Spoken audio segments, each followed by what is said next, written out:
Poslije 5-6 godina mantranja u Maroku, konačno je došlo valjda to vrijeme da ostvarim taj svoj cilj i da stignem sa Twingom u Maroko.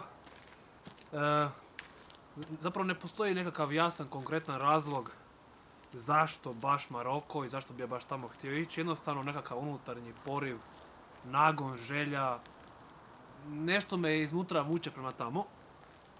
A namjeravam putovati polako sa Twingom, cijelim putem od Hrvatske do Maroka, iz grada u grad, iz države u državu, te se zaustavljati recimo svakih 200, 300, 400 km. Na putu bih radio sve ono isto što radim i kad sam doma u Opatiji. Uglavnom me zanimaju priroda i kultura, a najviše kombinacija toga dvoje. Upravo to će biti i fokus čitavog putovanja na kojem namjeravam snimati fotografije i videa i pisati putopise koje ću po povratku sa putovanja sve složiti u jednu putopisnu monografiju i napravit ću dokumentarni film, dugometražni.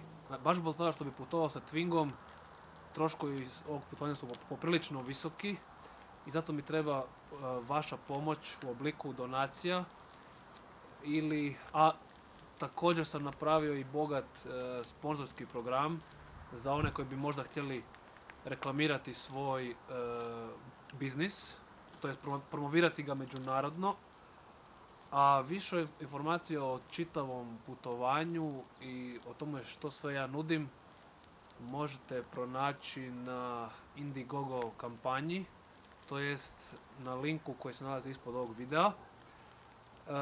A možete, ako vas zanima više, možete me slobodno kontaktirati putem maila, Facebooka ili me zvati na broj telefona 092 372 0382.